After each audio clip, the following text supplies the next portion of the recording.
This episode is brought to you by Magic Meals. We can't all be married to a gourmet chef. Sometimes someone can struggle for half a day to lay out the perfect special meal only to achieve an inedible plate of shoe leather or a turkey that might have been cooked at a dangerously insufficient temperature. But you still love them. You don't want to hurt their feelings. That's when you need Magic Meals. Magic Meals was designed by master illusionists and close-up magic veterans to give you the skills and materials you need to pretend to eat your special someone's unsavory creations without a single feeling hurt in the process.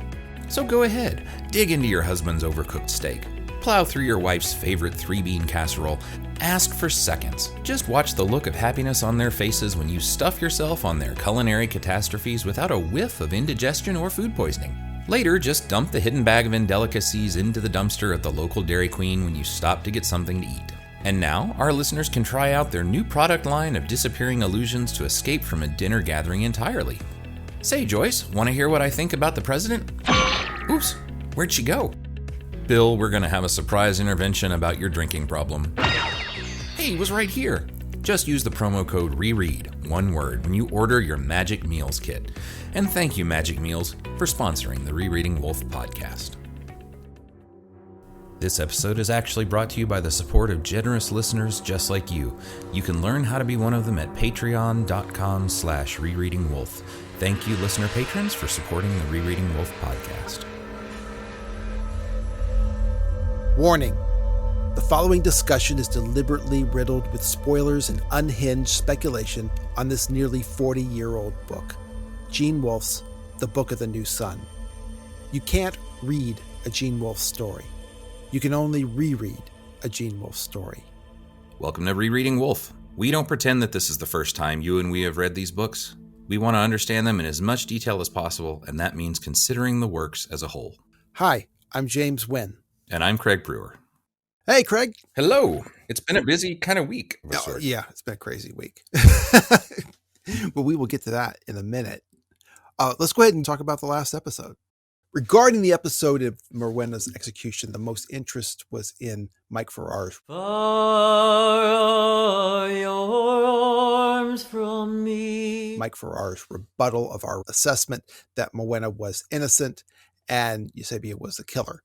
Yes. And that Eusebia then killed herself. And Gary Owens sees it generally the way you and I do. He says, the poison tossing scenario seems ridiculous on its face, but the question of why the story is in the text is even more convincing to me. If Severian is executing a random guilty person, why bother including it in the story? Alternatively, consider that despite his upbringing and training, Severian feels enough guilt and remorse to delude himself. That would be character development and foreshadowing of his eventual renouncement of being a torturer. Mm-hmm.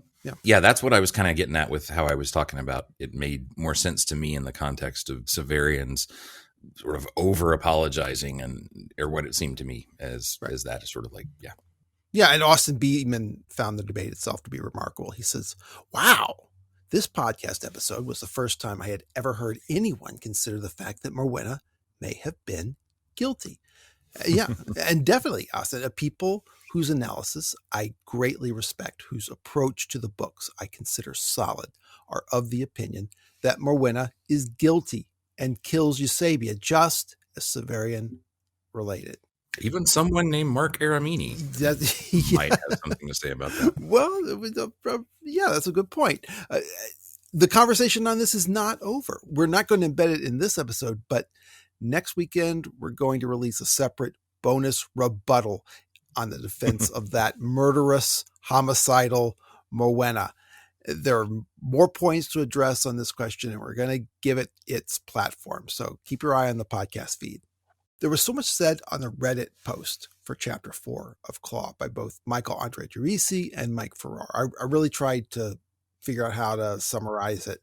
It's simply not possible. There's some perspective on Jonas and the antechamber that makes sense for us to hold on to them when we get to that chapter.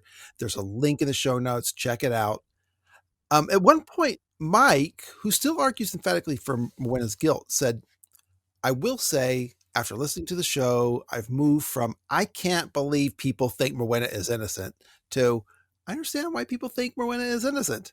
and reasonable people are allowed to disagree. Additionally, Michael Andredrisi had some thoughts on literary poisoned flowers generally. He says, on the subject of the poison bouquet, C.J.S. Thompson's Poison Romance and Poison Mysteries from 1904 says, the poisoned flowers of medieval romance and poisoned gloves and boots, which figure so often in legend and story as lethal media, we must dismiss as mere fables of an age when the historian drew largely on his imagination. That reminds me that there's a poison boot story in the Book of the Short Sun. And speaking of poison flowers, after we recorded and edited that episode, I realized that the execution is another parallel to Shadow of the Torturer, another repeated tableau, poisoned flowers. And Michael was ready with a name for this tableau, Hour of Poisoned Flowers. That kind of rhymes. And by the typical process that I read these books, that means Morwenna killed Eusebia because she's the Aglis of Claw of the Conciliator, the one Severian executes who poisoned people with flowers. I still don't believe she killed Eusebia, but if I did, I'd definitely be drawing on that as evidence for my case. That would be a structural parallel, yeah. I still like the general poison flower idea. Yeah, it depends on how you want to take that literally. To me, it's the difference is it comes at the beginning of the story here rather than more towards the end. So, right. I'd be looking more for what's right in the middle about of the contracts. Yeah. So, well, also, Michael wanted to talk about the religious doctrine in the Commonwealth, specifically on the reference Severian made on the scaffold to the tradition that the conciliator had died. Yeah. Now, if you believe this is a story that's a time loop, then we know that Severian is the conciliator and that he's buried in the mausoleum at the Citadel. And if you believe, as I do, that the man in the tomb is the first Severian, well, the conciliator is still dead. But how did the tradition, Craig, occur among the Commonwealth that the conciliator had died in the first place?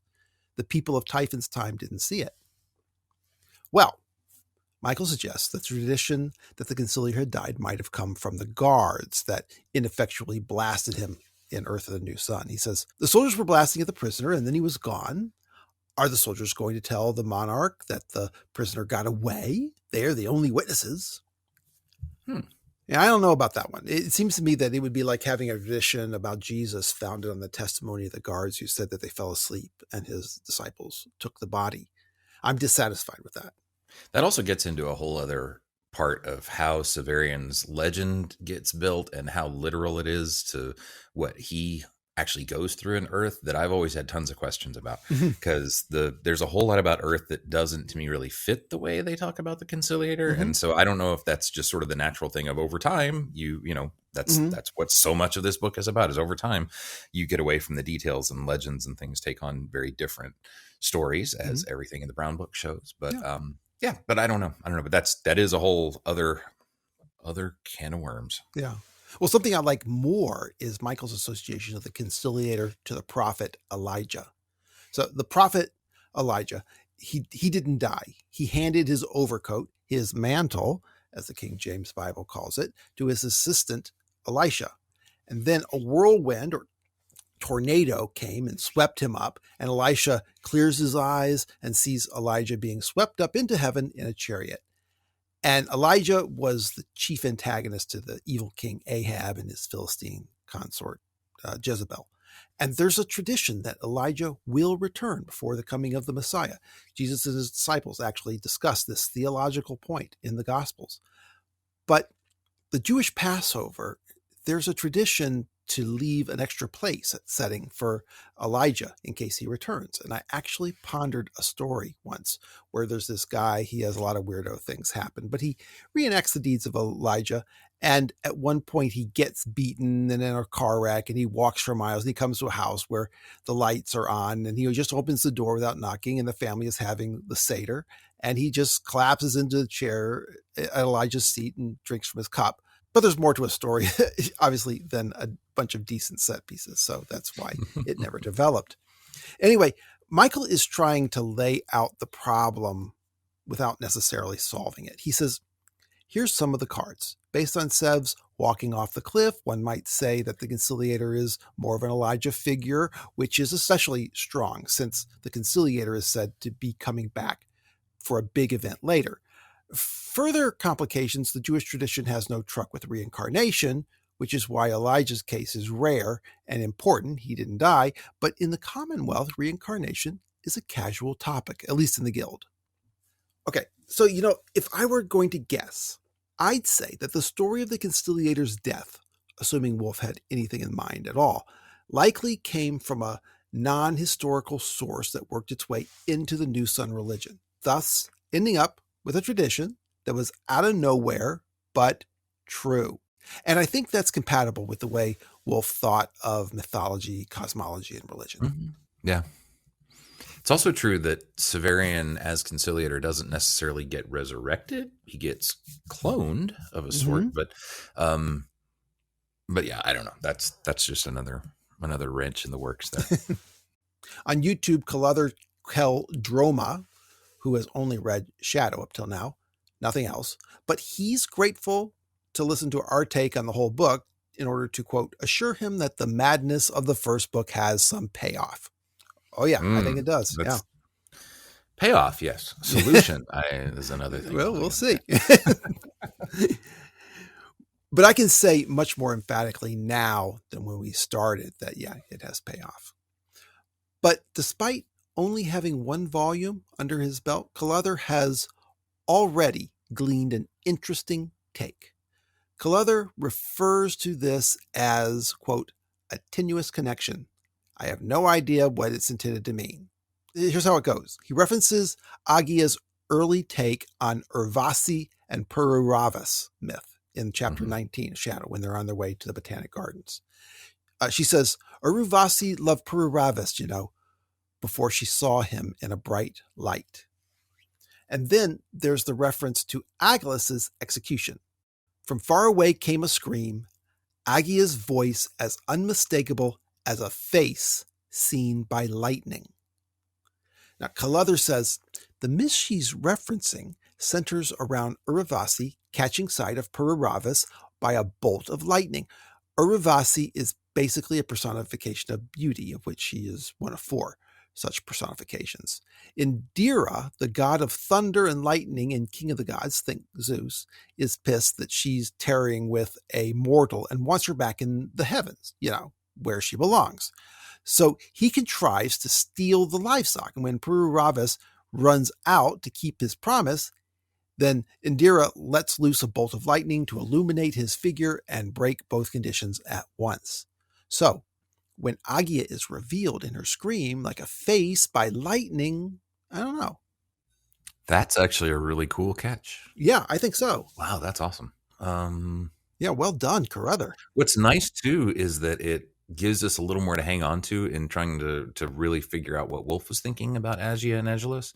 And yeah, I want to go back and actually think through that a little bit more, because when we talked about the Puravasi myth before, we just kind of threw it out there as sort of a general, maybe kind of thematic connection, but maybe Wolfe was thinking a lot more about that if it comes up again. Yeah. Now I'm curious, were there other times when Agia shows up where there are other just phrasings that connect to it? I don't know, but well, I'm really happy to see someone demonstrate that this reference that Agia makes has a broader context in the book, and I want more, and maybe there is more, but this is just excellently done. Yeah, her face, revealed by lightning.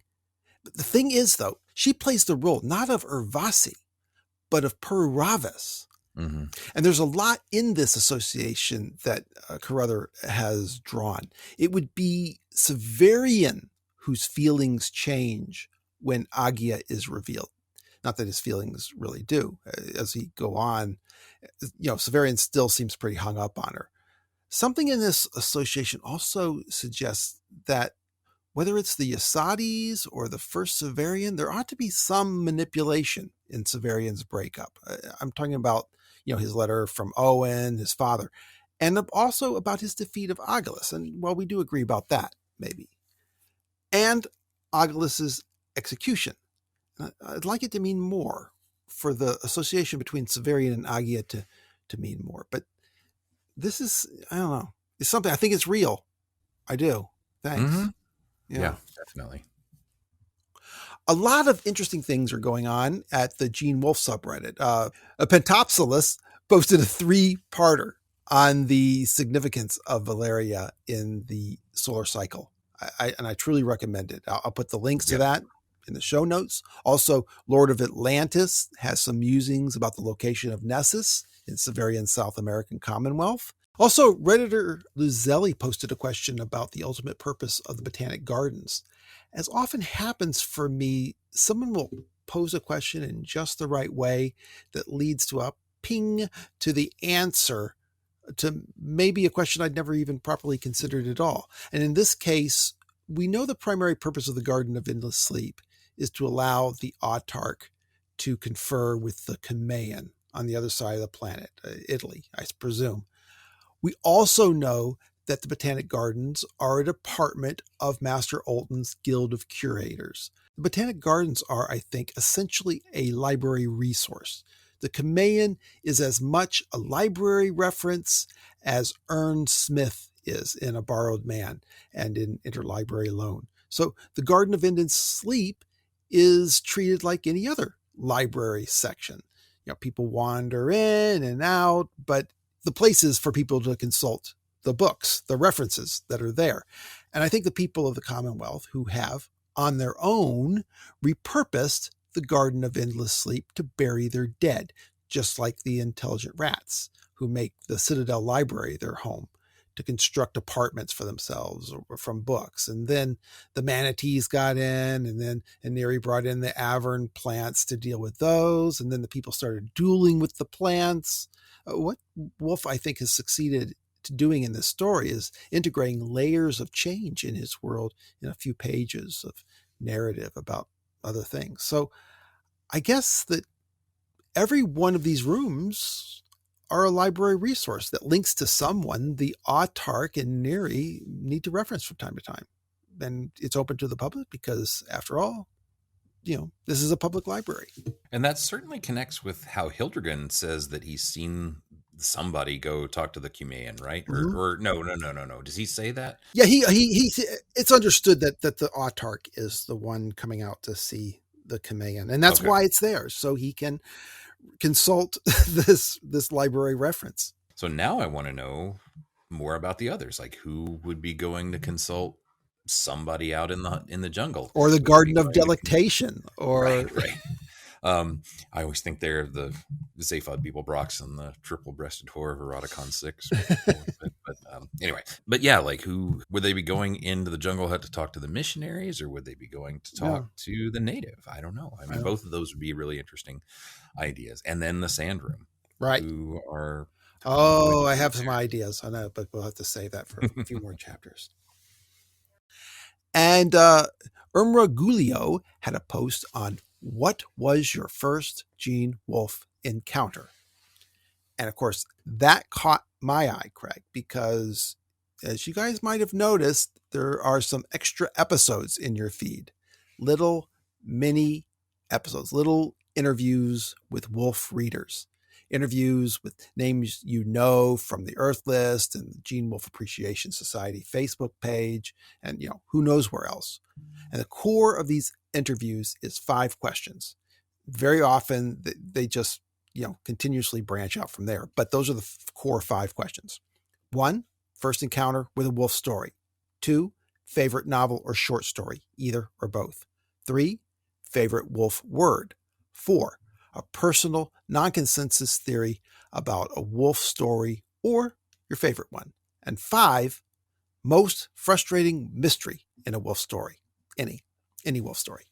Of course, once I lure people into our cell and we get them on our examination table to choose from a bounty of appropriate metaphors, well, Craig, as you've seen, I find it sometimes hard to cut them loose. So they just go on, and I originally intended for these to be like 5 minutes long, but they're never that short, I'm afraid. And sometimes that's more fun. Yeah, and sometimes they go on for quite a while. But I love these, and they are just the kind of Wolfe content that I'm always looking for myself. And so I hope you all like them, because if you agree, I hope I'll have like 100 of these in a year. Sometime I might even push them onto a separate feed. And this is the beginning of content that is brought to y'all entirely by the generous Patreon support of listeners like you. What? That sounds very NPR-like. Yes, exactly what I thought of. But that's right. We are starting a Patreon, and we put out a little mini episode video / thing. Actually, the episode is just the sound of the video that you can go see on Patreon, patreon.com/Rereading Wolfe. We decided we would finally put one up, not because we just want to like shill off of you guys, but it's just a fun way for us to, pay the bills for the hosting and maybe upgrade some microphones at some point, which would just be a little less work on the editing side. But also it's a way to sort of maybe make us get a little more disciplined about extra content. And that's one thing we are going to do. We're going to offer for people who sign up on Patreon, you're going to get access to some extra episodes. It's not that we're going to any kind of paid format or anything. It's all these chapter by chapter things are always going to be right here where you've seen them forever. These are just extra things that won't always be about Wolfe, but maybe about things that are Wolfe adjacent, or things even Wolfe adjacent in the sense of just the kind of stories that people who like Wolfe also like. I think we're going to start with Jorge Luis Borges and go through a few things for him, but we also been talking behind the scenes. I've been rereading Long Sun, and I know James always wants to reread Long Sun or talk about Long Sun and Short Sun at any point. So we thought we might do some things with that over there, not in a chapter by chapter way, but still in some kind of more organized way. Right. Because honestly, if we were ever going to do that, that's still like 4 years away or something like that. If we were ever going to do it. That would be, it's literally a 7-volume commitment. Right. So this is just a way that we thought we could start up. And I know that the other 2 Wolfe podcasts out there have their own. And I know a lot of you guys are probably, if you're big fans, you're like, I can't do all 3. We understand. That's okay. Right. We've set it up where there are 2 levels. There's a $2 thing, which just gets you access to all that bonus content. We decided we're not going to do something where, certain kinds of episodes are available for people at certain levels. That just kind of gets confusing, but that's how, if you don't know what Patreon is, it's set up so that you can offer monthly donations at different sort of price points, and you get different extra stuff based on how much you give. But we just have 2. There's a $2 thing and a $5 thing, but all the actual episode content you get just for $2. That's right. And the $5 thing is more if you're just feeling really generous. Then we have things like fun little stickers with the show logo and a few other things that you'll start to notice here and there, hopefully, as we go, especially for very frequent commenters. Right. But those 2 are the 2 levels we have set up right now. Journeyman and Master seemed appropriate. It would be very hard for us to go to a higher level. I guess it would have to be the autark level at that point. Yeah. But what would we do? What could I possibly do? I'm already mailing out stickers. What can I possibly offer that is worth going to a higher level? Nothing at all. Another useful thing about this is that we need to find a creative way to give out those copies of Swan Wolf that Marianne Swanwick gave us. We have about 18 copies of this, and it doesn't feel right, just selling them as merchandise, because they were gifts, and it was really gracious. So you guys have any ideas about how we can do this in a creative way, in a non-transactional way? That would be really great.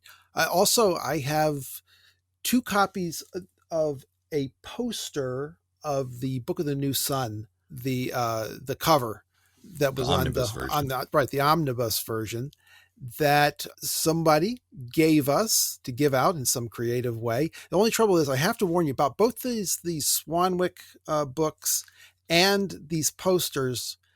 They've been graffitied by somebody went and signed their name. Some guy, Swanwick, signed his name at the front of it. And then there's, I don't know, I couldn't quite make it out. It's mates. I don't know, but the posters are scribbled on too. So I'm sorry about that. You're just going to have to accept that. Although this is the kind of, it's like Banksy graffiti, right? This is graffiti that'll actually add to the value. I think in a special way, it just might for the right recipient of these items. And just to be clear, we're not talking about us. We didn't. No. Nobody wants our No. Look, Michael Swanwick signed the books. Don Meats signed the posters.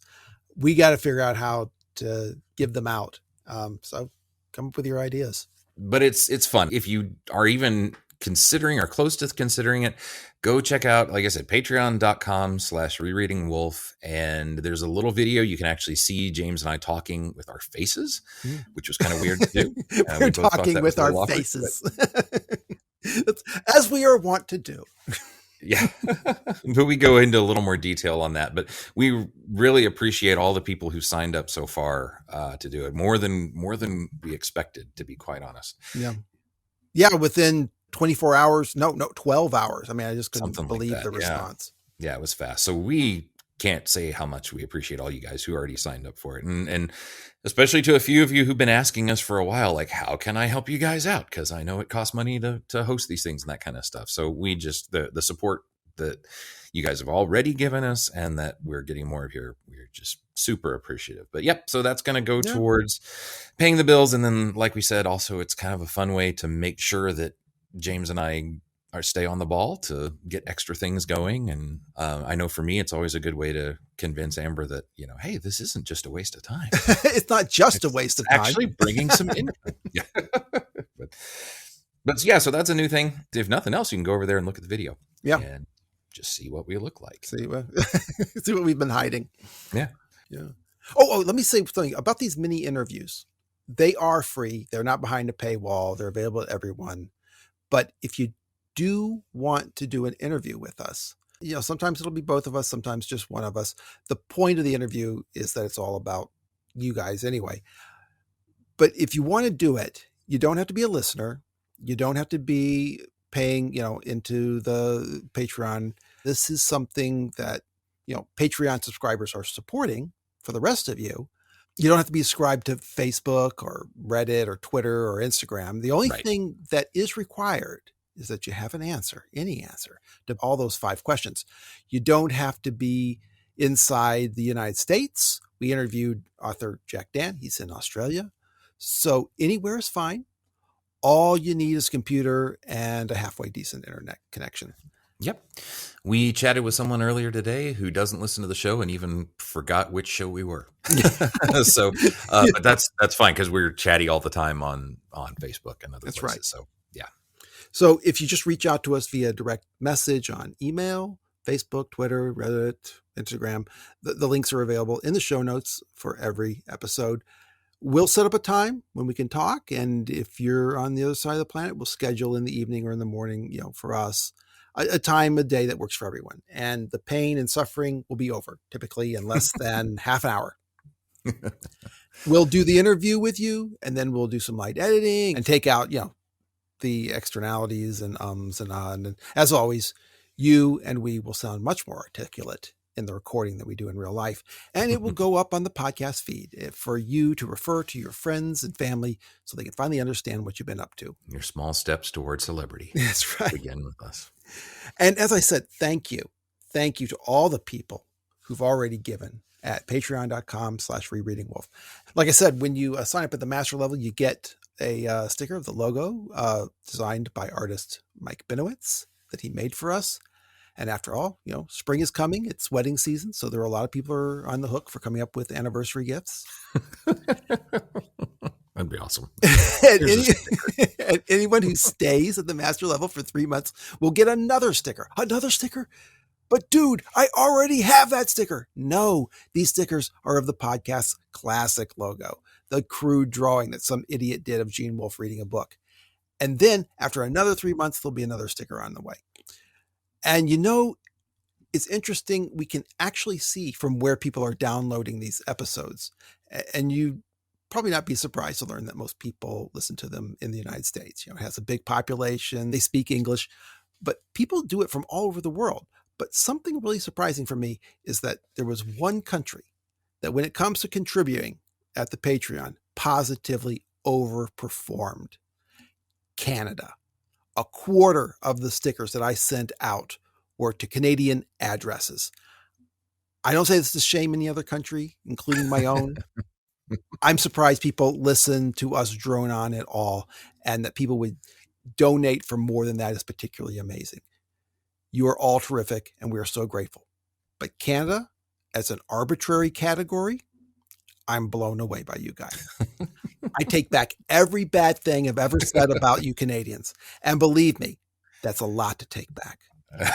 I grew up on Lake Erie. But I repent of all that now. You guys are simply amazing. Thank you. And so I want to thank the people who contributed at the time of this recording. At the journeyman level, thank you, Daniel Friedman, Dustin Thorne, Mark Watson, Matthew Clay Lucky, Paolo Turchillo, Snorlax, Tim Mitchell, and T. Hodler. That was just so thoughtful and generous. And at the master level, thank you to these folks, some of whom did not limit themselves to the $5 minimum. Alston Jakubiak. I would sing my song to me about the time they called me Shacky. Christopher Lydon. Well, if the devil is alive. Donald Connell. Donald, where's your trousers? Donald, where's your trousers? Donald Crossman. Euclid Jade. Of Euclid Avenue. Father Anthony. God bless Mother Anthony's gonna make everything alright. Finn Matthews. Look at here, a nigga finna get loose. Internaut. Mike Farrar. Far are your arms from me. Ori Kowarski. Sean Michael Robinson. And I dream about being Robinson Crusoe. Shay McNair. What's up, Shay? Toby Keemer. Hey, Mr. Schemer. Michael Hermes. Hermes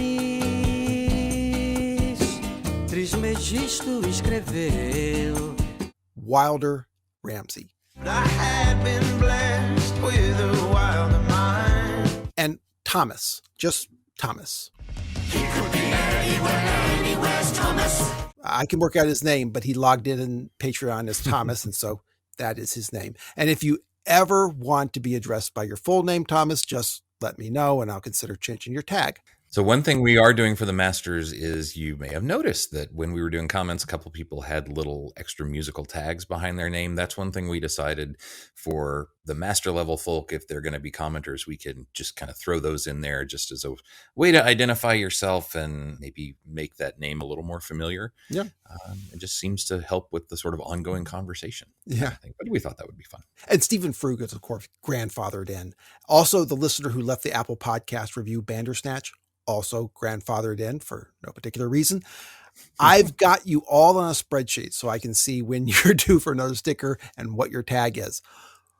Also at the master level, Charles Gillingham. But if you go down to Gillingham, you'll see the same as I. That guy. Yeah, Charles Gillingham stickers are not in the mail. Charles refuses to help us get the stickers to him that he so clearly deserves for joining at the master level. He is opting not to receive his stickers as a master level subscriber. Apparently, he is under the mistaken impression that he's allowed to do that. When I reached out to him asking if he would give me his address, he responded with, "I will not." And at this time, we don't have his mailing address. But what I do have are a very particular set of skills. Skills that make me a nightmare for people like you. I will look for you. I will find you. And I will cover you in stickers. Make it easy on yourself, Charles. Take your sticker like a big boy, and it'll all be over. Don't force our hand. Nobody wants that. Finally, if you are a master level subscriber and you haven't noticed the email that I sent you asking for your address, check for it. Send us your address. Let Charles be a warning to you.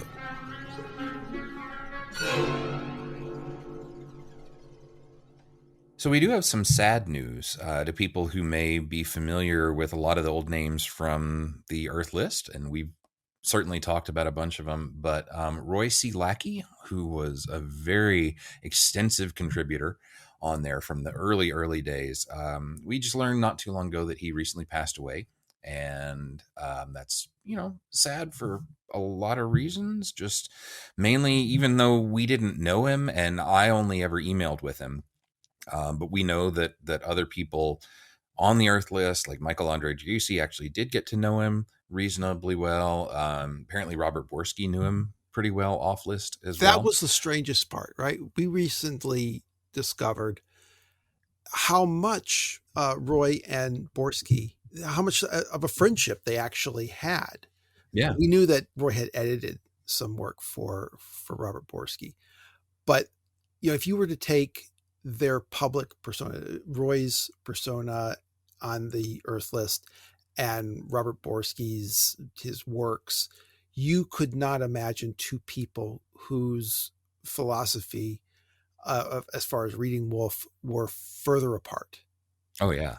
Almost diametrically opposed, I would say. I mean, Roy was very much a very strict textualist, that anything that wasn't clearly put forth in the text he wasn't necessarily happy with, which is, you got to admit, that's a hard way to read Wolfe. Yeah. I mean, that's leaving a very high standard for figuring out the puzzles. But he was more like that. And then Borski, of course, was he's almost kind of creative and would think more about analogies more than actual textual reasons for things. And recently talking to Michael, and we actually got in contact with Borski about Roy's death, and he had written kind of a really beautiful eulogy about their relationship and how Roy kind of saw them as spiritual brothers or something like that. Very similar in direction and outlook. And that was really, really amazing. Yeah. So it was nice to get to know a little bit more about the guy. I had certainly responded on a lot of his stuff on the Earth list, but he and I also emailed back and forth just a couple times about some other issues, particularly because once I realized that he was definitely not a particularly religious reader, I got in touch with him, and I was just kind of curious because I was like, what's it like being a sort of non-religious Wolfe reader? Because that's kind of where I am too. And it was just nice to sort of share some of those perspectives on it, but nothing particularly deep. But it was just nice that he was willing to take the time to just talk to this nobody who was curious. And then he was always sometimes with a little bit of a grumpy tone, willing to respond to anybody on the Earth list, and did so. Sometimes, like I said, he'll sound grumpy, but he did it with good intentions of saying, hey, what you're saying is way off base in the text and doesn't really have much support for it. Yeah. He definitely thought he was in the side of the angels, even if he was dumping hot coals on people. But yeah. And I mean, he was, because I think for him, it was the sense of loving Wolfe's text so much that he wanted to make sure that anything that people said about them was still very much based in Wolfe, and not just a theory, not just a speculation, but definitely not sort of adding their own thing or saying, hey, here's what I think would be cool if the text said this. And that certainly would never sit well with him. Yeah. And in a time when the only way to really kind of understand this text at a broad level across from end to end was to have just a incredible knowledge of it at the textual level. Roy had that. That was one of his gifts, really. I don't know how many times he reread the books, but they were a lot more than me. And so if he could command a textual reference at a moment's notice. Yeah. And it was obvious from the way he did things that he would remember wording of many passages, not only those ones that most people may know really well, but all kinds of things that he would just get a sense that, oh, that's different from how I think it was worded. And he'd go back and check, usually right. Yeah. But sad to hear of his passing, and we know he's got a couple sons. Michael Andre Giussi has reached out to them, but we wanted to just let everyone else know. Yeah.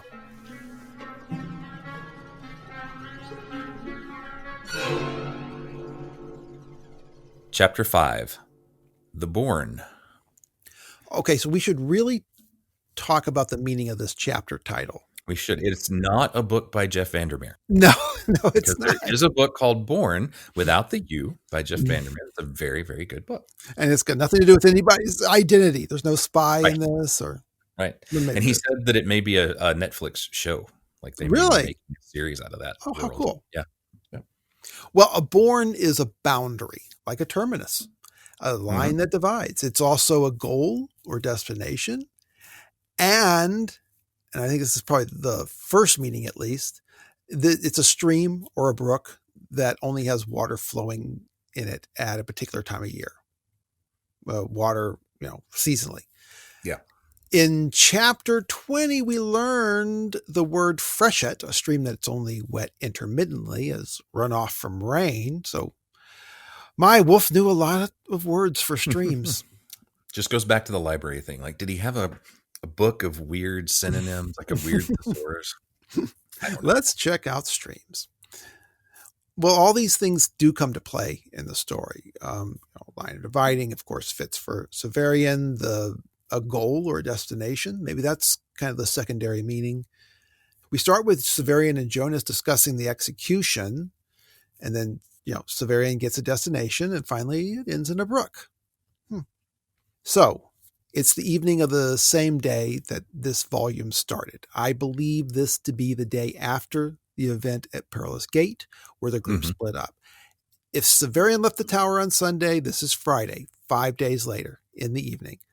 If you want to insist on an extra day that could be inserted, then this is Saturday. I don't think it is, but it can't be more than that, in my opinion. After Morwenna's execution and the cattle thieves, there was a dispute about payment. Severian was already paid 1/4 of the full payment in advance. Severian believed that he'd get paid an additional quarter with each execution. But the alcalde said that it had been his intention that Severian would get the full amount after the entire job was complete. Now, to be fair, this might have been true. The alcalde might have intended Severian's pay to be covered by the money coming into the fair that he's setting up. He might have spent all the money on hand to cover that. But still, Severian says that this is an agreement that he would have never accepted. And now, after he's heard from the Green Man that the Vodolari were coming to rescue Barnock, he thinks it's even less in his favor. A lot of things could go wrong for him in that case. But Severian said that he wouldn't do the final execution on those terms. He'll just take his quarter payment and walk. So the alcalde antes up, and there's no bad feelings.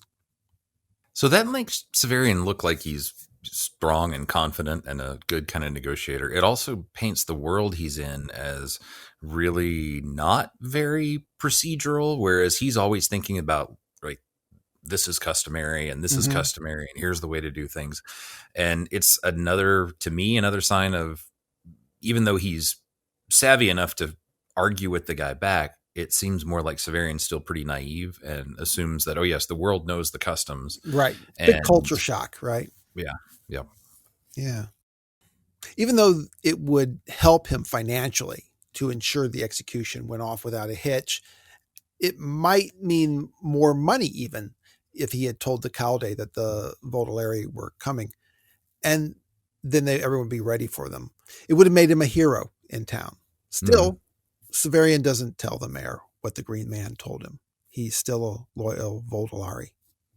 Now, Severian and Jonas are eating in their room. Quote, a smoking platter and a bottle of wine. The door is locked and the innkeeper is supposed to keep it on the down low that Severian is staying there. Severian is reflecting on the hard life of a rock star. He says, to be, quote, popular with the mob and known to everyone is great, but fame is exhausting. You're always answering the same questions and turning down invitations for people to buy you drinks. Now, with a cup of wine, Severian says it makes him recall that they discovered wine in his water pitcher last night when they checked in. And that's where we get this additional alert. Severian had just been secretly checking out the claw before the wine was discovered. And any experienced Wolfe reader knows that two references to the same event means something. When you read it the first time, that second time really underlines, hey, Yeah, you didn't just imagine it last time. Yeah, Right. water into wine is going on here. Right. It doesn't always mean the same thing, but it means the event matters in the story. We've already talked about it. It seems peculiar. Maybe the purpose is to remind the reader of all the wonderful things the claw is supposed to do. This is a fantasy story, of course. But, Craig, that whole water to wine thing, I don't like it. I don't. Jonas sees Severian's contemplation. He figures he's troubled about Morwenna's execution, because it turned out he'd executed an innocent woman. And regardless of what Severian says he was thinking about, I suspect we are to understand that he was not thinking about the wine in the pitcher last night. Maybe he was thinking about the blood from Morwenna's execution. Jonas gives him, sort of the same justification that you might hear from Gerlo. You must remember that you're not responsible for the sentences. If you had not come here, they would have been punished eventually anyway and probably would have suffered worse in less skilled hands. And Severian says, what do you think you're talking about? And he says, I can see it troubles you. What happened today? I thought it went well. He says, Jonas says, you know what the octopus remarked when he got out of a mermaid's kelp bed? I'm not impugning your skill, quite the opposite, but you look as if you could use a little cheering up. Okay, I guess that means the mermaid wasn't too happy about the experience. But, that dialogue was just so good. Yeah. Is that the second Sailorism we get? Because he has one in the last chapter of Shadow, right? And, yep, one of his first line. Yep. Or the second line. Where is it? You've understood me better than I wanted, as the man said when he looked to the mirror. Yeah, other one. But it's definitely becoming the pattern now. That's how sailors talk. Severian says that Master Palamon said that carnifexes are always a little down after an execution. He said, quote, it's a purely mechanical psychological function. And Severian says that he used to think that that's an oxymoron. An oxymoron is a term that is self-contradictory, like jumbo shrimp, only choice, original copy, true myth, act naturally. So is Severian saying that mechanical psychological is an oxymoron or psychological function is an oxymoron? I think mechanical psychological, like the idea that mechanical things happen sort of without consciousness. It's just cause and effect. Yeah. But he's come to realize that actually there are things about psychology that can be mechanical. Even if you're still experiencing them and thinking that you're in control of your emotions, there's still a mechanical thing.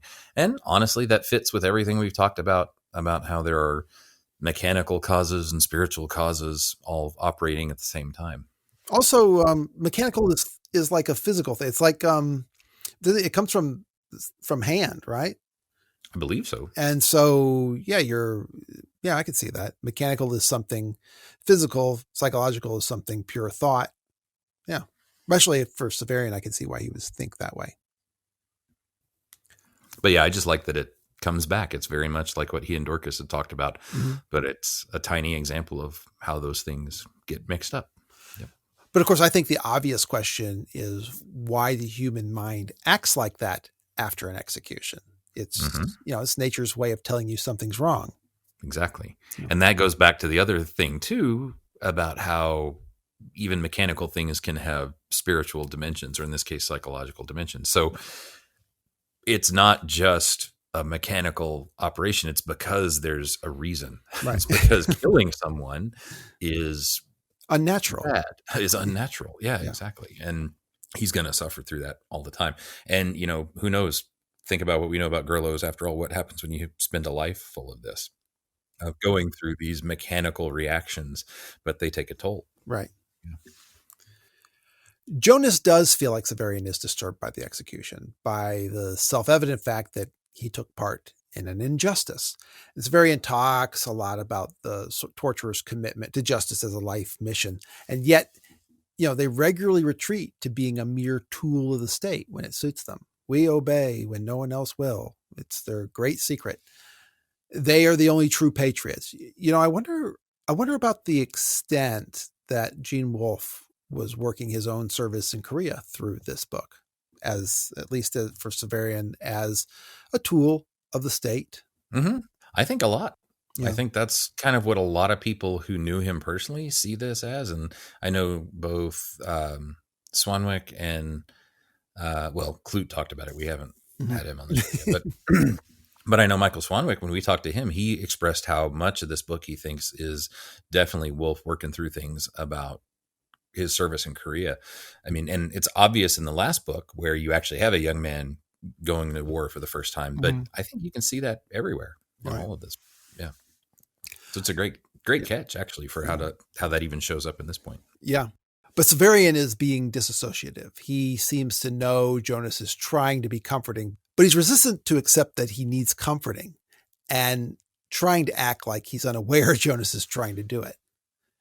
So Severian asks if he was able to view the execution, and Jonas says, yeah, I was right behind you the most of the time.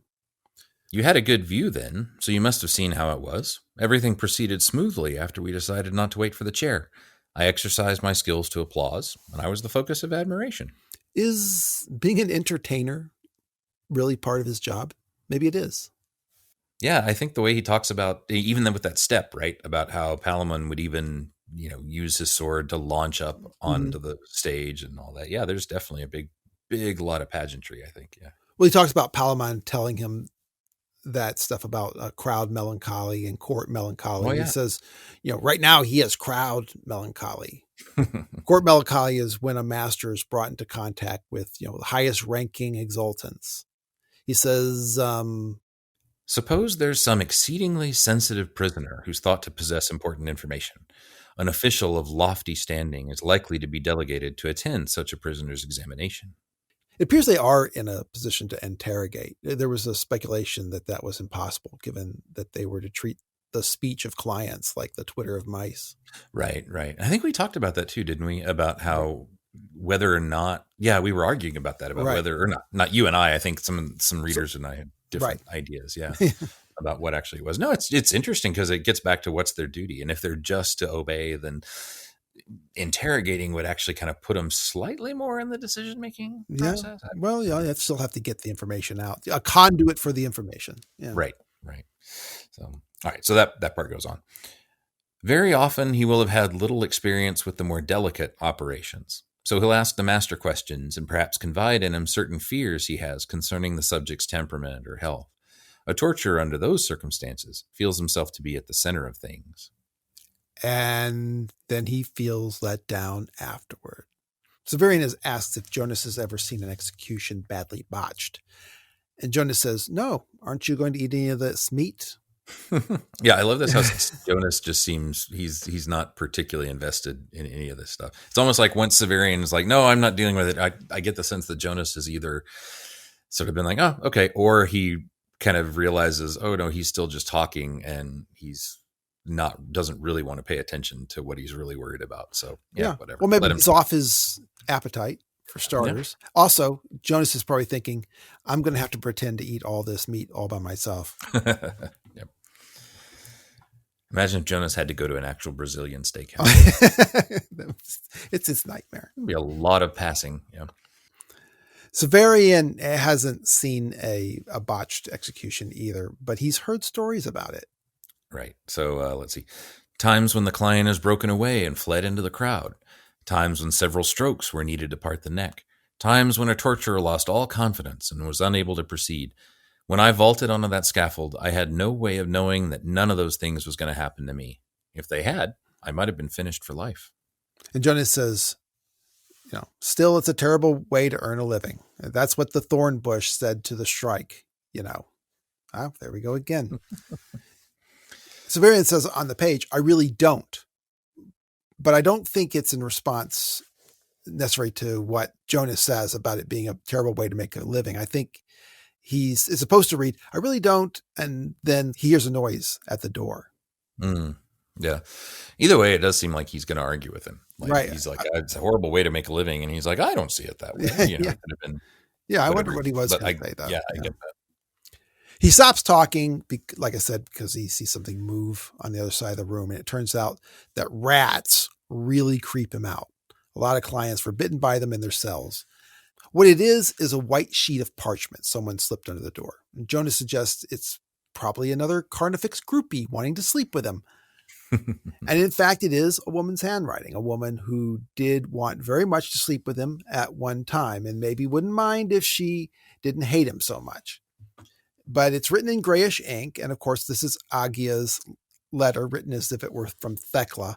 And when Severian learns the truth, he's going to say that there were problems with this letter, but then he had dismissed them. I suppose we should, when we read this, we should try and figure out what those things are. For starters, there are probably turns of phrases and uses of words that did not quite sound like her.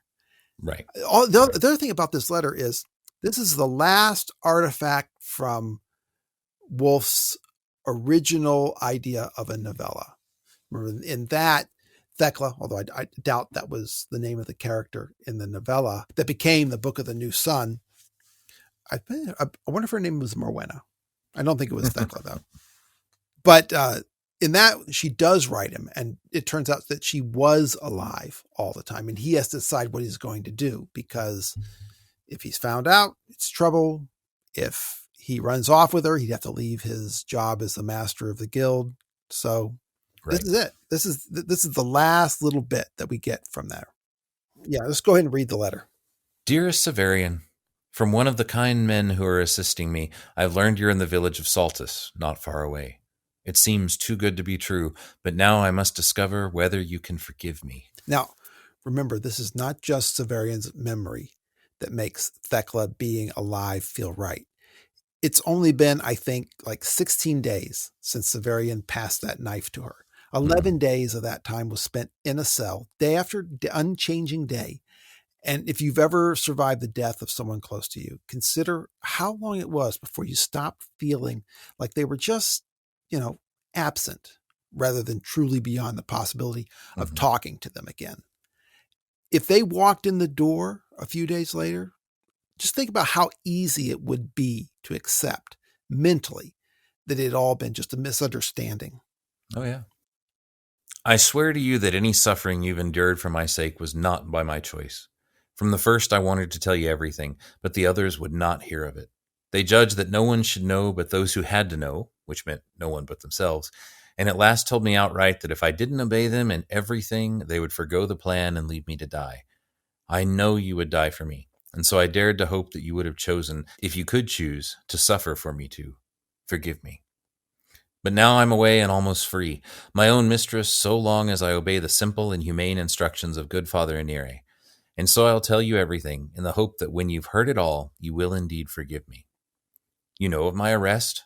You'll remember, too, how anxious your Master Gerlos was for my comfort, and how frequently he visited my cell to talk to me, or had me brought to him, so that he and the other masters might question me. And now, we've never heard all that, but if Severian told her all that in the few hours that they were together walking around the Garden of Sleep, then, he was incredibly chatty. Yeah. And I wonder if that's one of the parts, like, that she had added, like, just assumed that, yeah, they do that. So that could be one thing that he's talking about, how the details don't add up. The other thing I thought too was when he just talks about, like, I knew you would die for me. And it's like, well, the whole thing was that he didn't die for you and actually may be feeling guilty about that. Like, that's the one that stands out to me, that it's almost like she hadn't quite read the situation correctly, and that that Severian would recognize that. But that was because my patron, the good Father Anire, had charged him to be strictly attentive to me. The bit about Father Anire is probably an extrapolation of the Commonwealth's view of Father Anire and the Autarch. The Autarch had her in prison, so it must be the mysterious Father Anire who had her released. And this might be plausible to any Commonwealth citizen. It certainly is plausible to a first-time reader. Oh, yeah. I mean, we don't know anything about the power and their relationship or anything, yeah. And Severian's never seen Agia's handwriting. But he has probably seen Thecla's, so this might be one of those inconsistencies. That's one thing I was going to wonder too. Yeah, because she actually says that she's, writing, or well, she doesn't say she's writing it herself, but she's definitely. It's a woman's handwriting. The assumption is that it's supposed to be hers. At length, when it became clear the autarch would not free me, Father Aneri arranged to do so himself. Oh, this is probably a major inconsistency. Thecla has told Severian that Aneri's and the autarch's decision-making is so intertwined it's impossible to tell who was doing the choosing at any time. Oh, that's right. I'd forgotten that. So this one probably rang like a bell, so to speak, for Severian. But as always, Severian can be a bit of a dullard. Well, he's in the throes of passion and reading. He's excited. And he wants to believe it. Yeah. That's right. I do not know what threats were made to Master Gerlos or what bribes were offered him. I think Severian would have found it incredible that Gerlo could be bribed or threatened. Yeah, the way he talks about him. Yep. Yeah. But they were sufficient. And a few days before my death, as you thought, dear Severian, he explained to me how the matter was to be arranged. It wasn't enough, of course, that I be freed. I must be freed in such a way that no search should be made for me. That meant it needs appear that I was dead. Yet the instructions Master Gerlos had received had charged him strictly not to let me die. You'll now be able to fathom for yourself how we cut through this tangle of obstructions. It was arranged so that I should be subjected to a device whose action was internal only, and Master Gerlos first so disarmed it that I should suffer no real harm. So apparently Severian told Agia about the details of Thecla's excruciation. Right, yeah. And back when he described it, he immediately talks about how thoroughly changed she looks. So she would have had to be a really good actress. So, in fact, that's what she talks about. When you thought me in agony, I was to ask you for means of terminating my wretched life. All went as planned. You provided the knife, and I made a shallow cut on my arm, crouched near the door so some blood would run beneath it, then smeared my throat and fell across the bed for you to see when you looked into my prison. Did you look? I lay as still as death. My eyes were closed, but I seemed to feel your pain when you saw me there. At this point, we see that Agia is not sure whether Severian looked in on her after death or not. And so she's covering all the bases. Yeah. And also the thing about the arm just seems totally implausible. I don't know, like how much, like she didn't want to wound herself. It's more than a shallow cut. Yeah. Badly. But how could you get that much blood? And it's a weird detail anyway, that blood would be, I mean, even if the cell is very small, it's a strange thing. Yeah. But anyway, I nearly wept, and I recall how frightened I was that you might see the tears welling up. At last I heard your footsteps, and I bandaged my arm and washed my face and neck. After a time, Master Gerlos came and took me away. Forgive me. It's also kind of a lot there, it's a whole lot. And that meeting even happened way after everything else. It's like that's a lot of manipulation just for some little apprentice journeyman. Yeah. They could have just sent him some other part of the city or something. Send him away. Exactly. So now I would see you again. And if Father Aneri wins a pardon for me, as he has solemnly pledged himself to do, there's no reason why we need ever part again. Again, this must have rung peculiar. Right. Especially when you think about the class difference and the way she's all entangled in the House Absolute. So, but come to me at once. I'm awaiting his messenger, and if he arrives, I must fly to the House Absolute to cast myself at the feet of the autarch, whose name be thrice blessed balm upon the scorched brows of his slaves. I don't think we have any evidence of Thecla using an honorific phrase that's common among the lower classes in the Commonwealth, like Jolenta.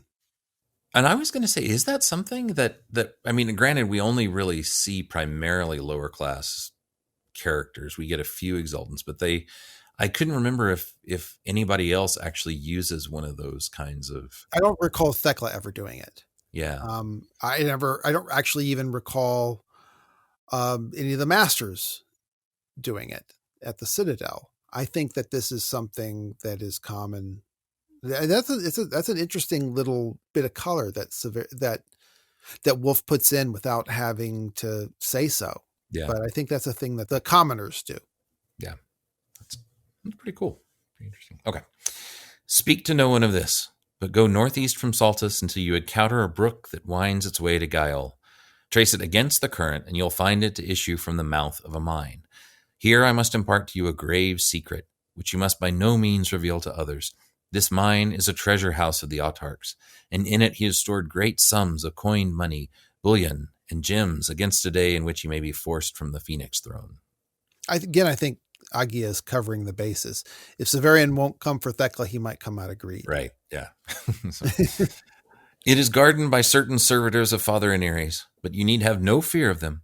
They've been instructed to obey me, and I told them of you, and ordered them to permit you to pass without challenge. Entering the mine, then, follow the watercourse until you reach the end where it issues from a stone.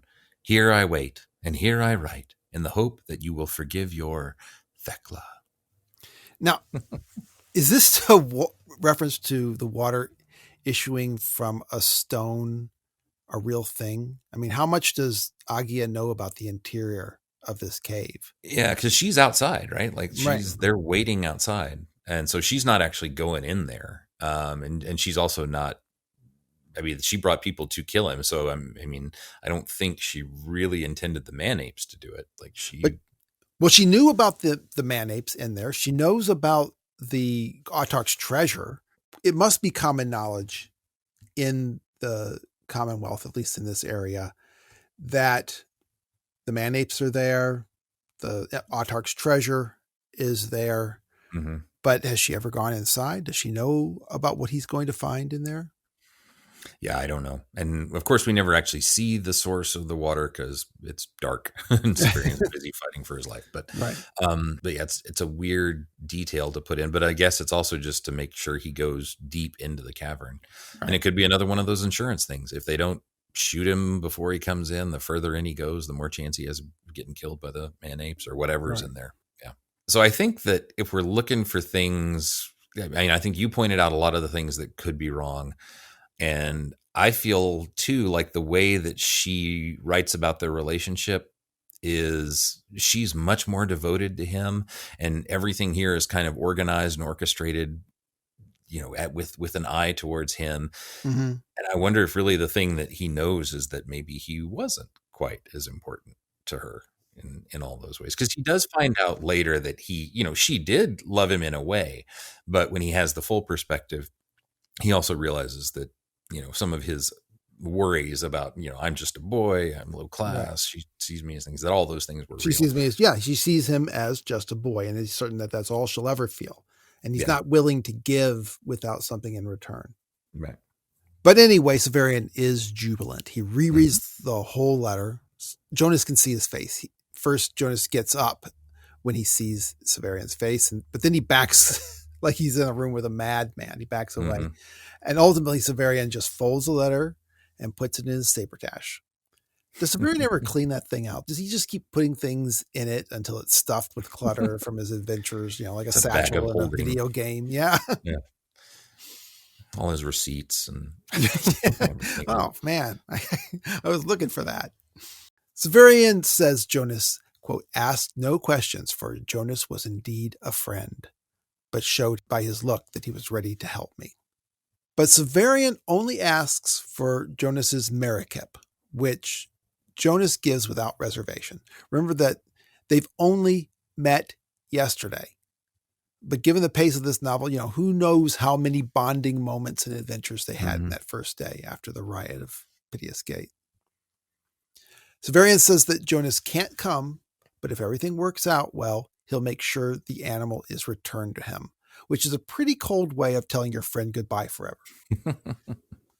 Yeah. So their room is on the second floor, or maybe the inn is some kind of bi-level building. Severian runs down the stairs into the innyard. Is this the first time Severian has mentioned that he has to go downstairs to get to the innyard? I think so. Yeah. Remember, that's where the well is.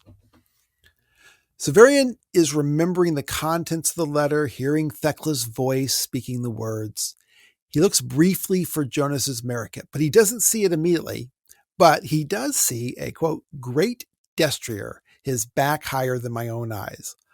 Oh, heck, I can't waste time looking for the Merikip that's nearby. I'll steal a horse. A giant war horse, no less. You're right. It's not a real horse, but they are really fast. Maybe that's why he took it. But Severian speaks as though it was out of place for this little village. Is this Votilus's animal? I think it must be. Since we find out that, yeah, he's come back. Yep. I feel like that's the implication. Right. Because we're going to find out later that Votilus came looking for Severian at this time, but didn't find him. Right. And here we have a little Wolfian form of twinning. Just like number 5 taking over his father's house, just like VRT, taking Dr. Marsh's diary, like Weird, taking the orange drink business, or Silk, taking Pike's manse and Mantian, like the Rajan, taking Horn and Silk's bodies. Severian is hopping on Vodalis's horse to go break into the Autarch's treasure hoard. In a sense, just by holding the claw, Severian has become the conciliator. So, Yep. Vodalis never remarks about getting his horse stolen. So, anyway, he jumps on the destrier, cuts the reins that are tethering it with Terminus Est. And this is cinematic, and it's such a fantasy fiction move, like a Frazetta illustration. But I have to wonder how Severian controls the destrier when he's chopped up the reins. That's a good question. But no, I always think of this next section as the Conan section.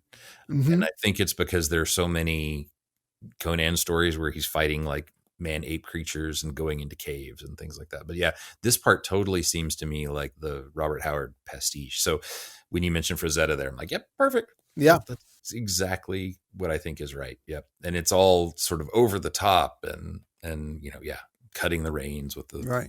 Yeah. And the destrier is black, and Severian's in his fullerton. This is a great use of negative space, Gene, in this illustration that you're describing. But with one jump, the destrier is out of the stable, and then on the next jump, they're out in the street. And Severian says that the destrier was sure-footed as a dancer. It jumps a wall like a boy jumping over a stick, which is to say it was barely a jump for it at all. Severian says that despite its phenomenal speed, it moves, quote, as smoothly as a shadow. Ooh. Yeah. The river that he's looking for is east of Saltus, and the street Severian is on leads town to the east. And soon they're galloping at full tilt through a cow pasture. There's a mention here of green moonlight. Yeah. And this is possibly the first time Severian has ridden any animal. And he says that he would have fallen off a lesser steed in, quote, half a league traveling so fast. So I figure he rides at least 1 league to the brook. That's 3 miles or over 5 kilometers. Mm-hmm. But this is a really fast horse. It could certainly have been farther. And we don't know if that's part of this apprentice training. Yeah. Right. Get on a horse. It's how to steal a horse. Yeah. They don't ever have animals. That's in the beast trainers next door. Right. Yeah. Severian stops the destrier by grabbing his halter, the leather stuff around his head, but only in part. Mostly he says, just whoa and something, and the destrier just recognizes the command and responds. Then he rides the destrier first alongside the brook upstream, and then where the trees get thick, he steps into the brook and leads it through the water. The destrier doesn't like that. At some points, they have to swim deep pools. So I suppose Severian gets back on and rides through those points. Yeah, and all this is making it seem longer and more difficult to get wherever they're going. Right. Which it was, but yeah, it's also making sure that we know it's all dangerous and far away from the town. And right. And this goes on for well over an hour. Severian compares the forest to one that he and Jonas trekked through after Piteous Gate on the way to Solstice. And we get a bit of a description of the trees of that forest in Severian's dream in chapter 1. The banks of the brook get higher and more rugged, and the trees get smaller and become twisted. So I guess the soil gets worse for some reason. And maybe the destrier knows this water isn't really pure. I was going to say it starts to sound a lot like runoff from a factory. Yeah. In a lot of ways, instead of just a brook, which it could well be. I mean, who knows if he's used to quote unquote brooks and rivers being actually like runoff from factories or waste disposal or something like that. Well, I mean, he's used to swimming in the Guile, but that's true. That is very true. But the destrier has better sense than Severian. That's inevitably true. And then Severian starts to see cut stones in the brook itself. So this is really a kind of ruin. He's close to the old mines, and a long abandoned city is in the valley nearby. Severian's going to pass through part of that city in the next chapter. And if there's a story about that city, Wolfe doesn't seem to tell us. Yeah. Maybe he does. I'll keep my eye out. But no, the fact that he's now getting towards ruins, that still just feels all Conan-y. Mm-hmm. Yeah. To tell you a story of high adventure. So the way starts to get steeper. Remember that they're walking upstream, and it seems like they've gotten out of the water at some point, but even the Destrio stumbles on the steep path and sliding gravel. So Severian has to get off and lead again. And then there's an interesting scene setting here. He says, in this way, we pass through a series of little dreaming hollows, each dark in the shadows of its high sides, but each flecked in places with green moonlight, each ringing with the sound of water, but with that sound only, otherwise wrapped in silence. That part about the sound of the water is why it seems to me that they may have, left being right by the brook, because he only hears it. Maybe. I mean, I'm trying to think, is it also a way to describe a very shallow stream that has, little pools here and there? Yeah, that's true. That make it go, but hard to say. I mean, the brook definitely goes into the mine because, of course, he ends up dropping Terminus Est in the water, in the brook when he's up there. Right. Yeah. Yeah. One thing I'm thinking now is I'm like, I should have reread the Brook Madrigal chapter from Earth just to see if there's something similar about that brook and this brook. Yeah, that's a good point. I don't have any reason why other than he calls them both brooks. So. Well, he does like that word, probably. Yeah. He says, quote, at last we entered a vale smaller and narrower than the others. Now, we've been walking upstream very steeply, so I think by vale he means not a valley, but a little trough or canal where water is flowing. And this canal is coming from a dark opening about a chain away, 66 feet, 22 yards, 20 meters. The opening is set in a sheer elevation. Water is flooding out, quote, like saliva from the lips of a petrified titan. Yuck. Rereading it this time, the way he describes everything, I've always imagined it to be a mine in the sense of like really a hole in the ground, and then this brook to be a natural brook. But the way he describes it, it could also be totally a sheer wall edifice of concrete or something like that. Sure. And this little vale could be a gutter, that has been carved or something. And thinking about how they use words, that totally makes sense. But that actually changes a lot about how I picture it. Mm-hmm. That I normally picture it like a normal fantasy world kind of thing. He's out in the deep forest, but it could well be the ruin of some big industrial something. And it's a mine because, they go and dig for things left in the bottom of the factory there, which, okay. And this is not true at all, but this is a very cool reach, which is exactly, oddly enough, how the world of Jeff Vandermeer's Bourne works. And so the fact that this is called Bourne, and anyway, but that's how, everything in that book is all about a company whose creations have gone crazy. And so the people survive by going in to harvest and forage whatever they can.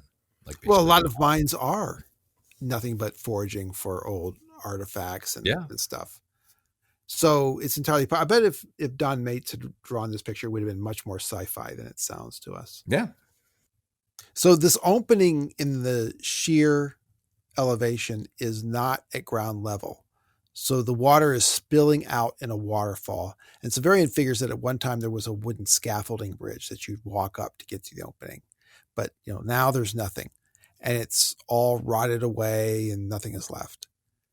There's a little bit of ground for him to leave his destrier, and he manages to knot up what's left of his reins around a stunted tree. And then Severian scales the wall along the side of the waterfall. And sometimes this waterfall seems to be described as a dribble and sometimes as a rushing flood. And at the moment, it seems to be a flood. The waterfall is really loud. Severian can't really hear anything else. And yet he does somehow sense something. It's this sixth sense that he seems to have coming to play again. Mm-hmm. Yeah, his spider sense is tingling. Yeah, exactly. But, like when he saw the painting of the astronaut on the moon and thought it belonged in a green forest, or the way he knew that he'd find Thecla's excruciation orders on Gerlo's desk. Mm-hmm. He senses the sound, like he says, the note of stone falling upon stone, or the splash of something plunging into the water. This, of course, is Agia and her assassins. She wants them to shoot Severian right now, but, they'd rather be economical with their ammo. After all, the 8 men are going to take care of him anyway. Of course, if Agia is at all interested in Severian's sword and the claw, then this seems like she'd be absolutely opposed to this. I mean, how's she supposed to get them out of the cave if Severian dies there? There are some choices Agia makes in the future that could best be explained by the fact that she wants to be able to strip his body. Anyway, we're beyond worrying about things that don't quite add up with Agia. Well, there is an explanation. She could tell the henchmen that they need to kill Severian before he goes into the cave because, he's carrying a sword worth a villa and he's carrying a priceless religious relic.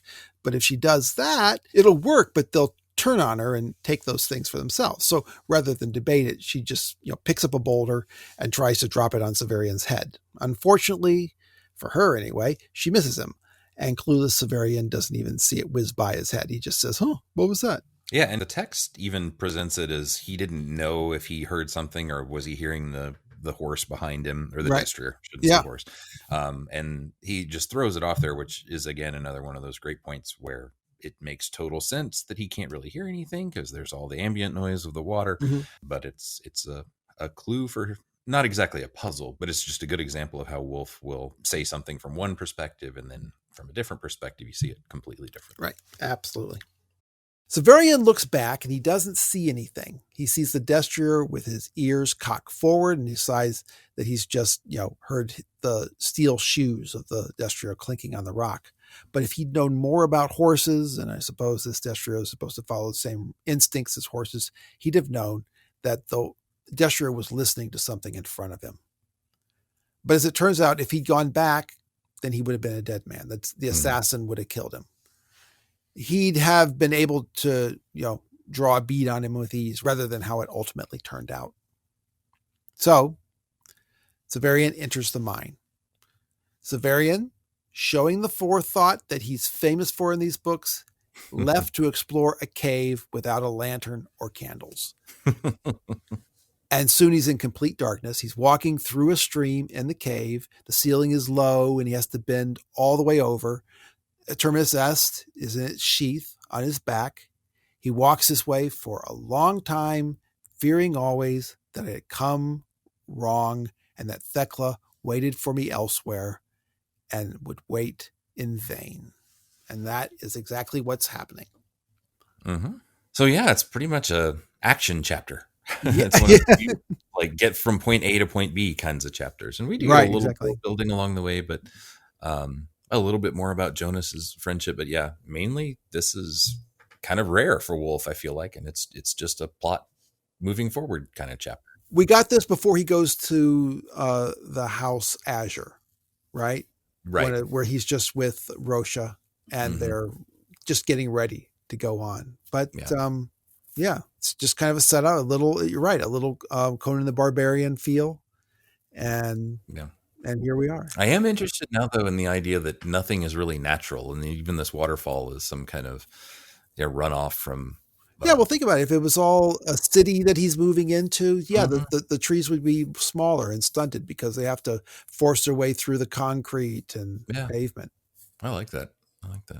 Yeah, it totally changes my sense of how I picture it. But cool. I'm going to go check again now.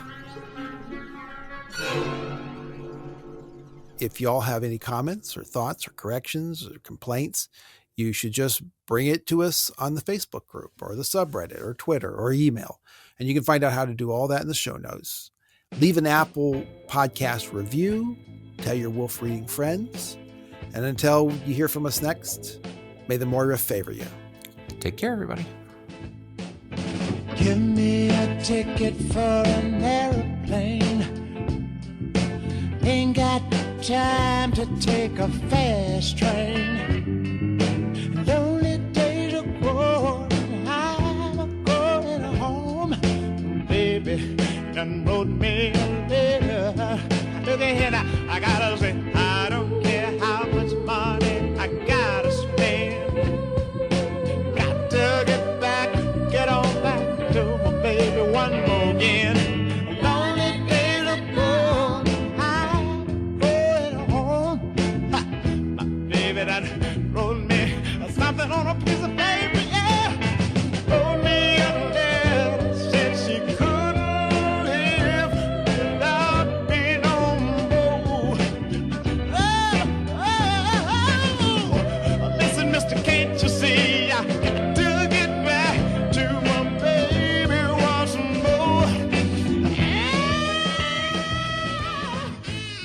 And speaking of missives, try again, Mrs.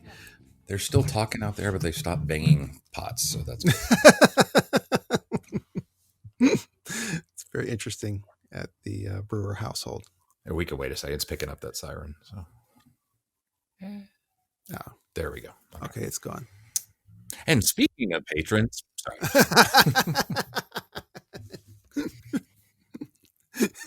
There's the segue. Segue to our ad, yeah. Is Agia and her assassins. Okay, try again. This is good because I didn't have too many bloopers. Oh, well, I'm here.